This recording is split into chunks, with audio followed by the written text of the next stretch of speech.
You will need 8 female quick disconnect terminals and 4 male terminals. Using this part number, you could get these at Radio Shack, or you could get them at any electronic parts store. Ask for a 1/4 inch insulated male and female quick disconnect terminals. You could use a heavy-duty extension cord or an old appliance cord like this. And you're going to need 4 female quick disconnect terminals. Take 2 wires like these, one black and one white, and strip the ends. And using a good crimping tool, crimp 4 female terminals on the 2 wires. Cut the insulation on the middle to expose the bare wires like this. Strip the 2 ends of the wires on the cord. You will need to solder one of the wires to one of the legs and the other wire to the other leg. When you finish soldering them, it should look like this. Then put electrical tape to insulate the connections. The test cord is done. Now we have to work on the wire harness of the motor. Disconnect the washer from the wall outlet and open the controls panel. Take the wiring schematic and put it on a safe place. You will need to isolate the following wires going to the motor. The yellow, the red, the blue, and the white. These are solid colors, okay? You need to take a wire cutter and cut them like this. Now just make sure you got the right wires, okay? They're solid. Yellow, red, blue, and white. Go ahead and separate the wires. We're going to work on the 4 wires going to the motor first. You will need to strip the end of the wires and crimp the 4 male terminals on the wires like this. Make sure to use a good crimping tool so you will do a good job. Go ahead and strip the end of the wires going to the timer like this. And crimp the 4 remaining female terminals on the wires. Make sure that you do a good job when you crimp each one of the terminals to the wires, okay? This is the way that it should look when you finish crimping the terminals. 4 male terminals going to the motor and 4 female terminals going to the timer. This is the way that you need to connect the test cord to the wires going to the motor for the motor to run counterclockwise or for the washer to agitate. Connect the yellow and the blue wires from the motor to the white wires on the test cord. And connect the white and red wires from the motor to the black wires on the test cord. Like this. Open the door on the washer and add some water with a bucket.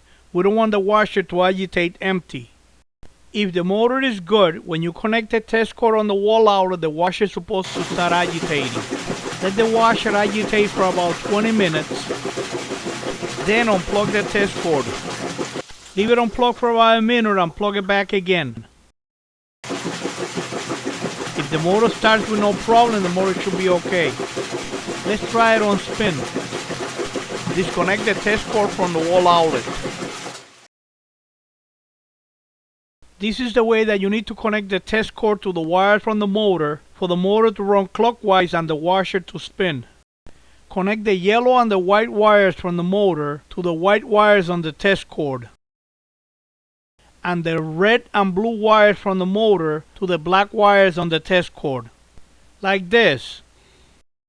If the motor is good, when you connect the test cord to the wall outlet, the motor is going to start running clockwise and the washer is going to start draining the water.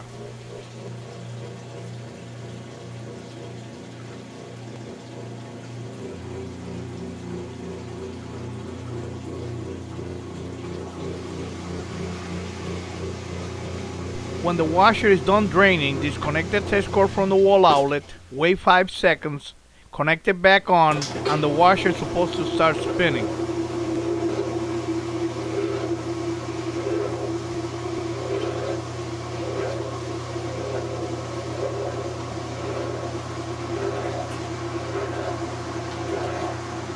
If you want to see if the motor overheats or not, let it run for about 20 minutes on the spin cycle. Then unplug it. Let it rest for a minute, then plug it back in again. If the motor starts with no problem and the washer starts spinning properly, the motor is okay. Disconnect the washer from the wall outlet. Connect the wires to each other and close the controls panel. If the motor doesn't do everything I showed you in the video, the motor is bad and you need to replace it.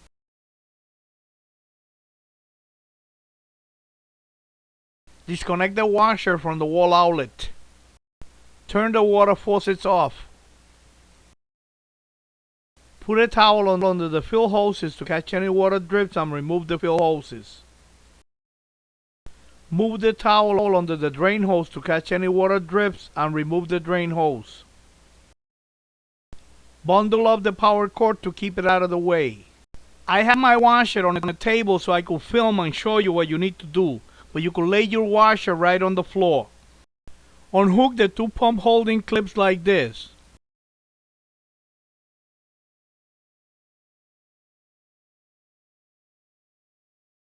And remove the holding clip on the front.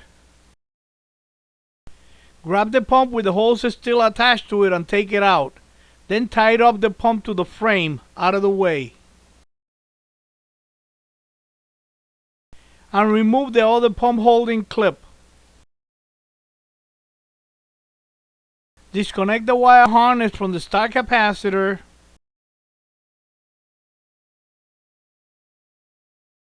and from the motor. Remove the two screws from the holding clips.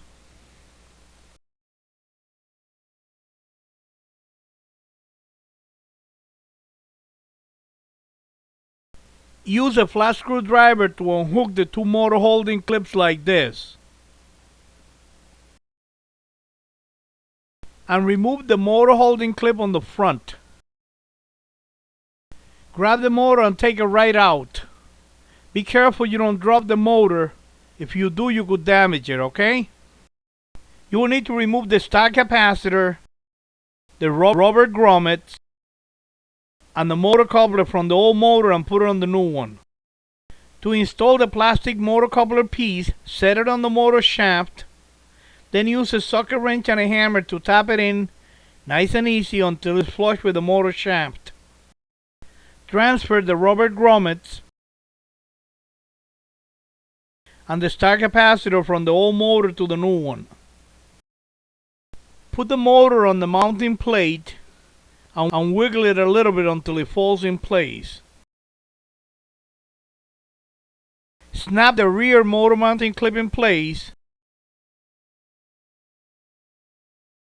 Then install the front one.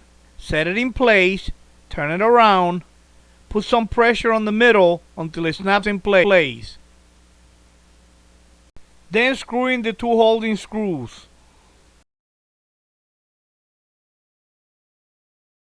Connect the wire harness to the start capacitor and the motor.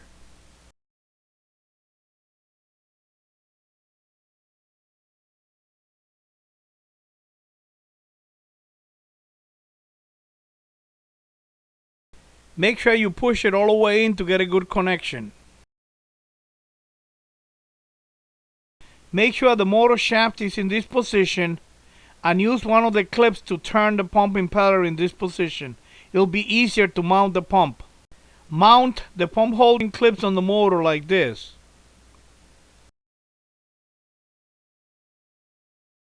Untie the pump and set it on top of the motor shaft and then push it down to make sure that it's all the way in. Put pressure on the middle of the clip until it snaps in place. Then install the one on the back. Stand up the washer and install the two fill hoses and the drain hose. That was a way to remove and replace the motor.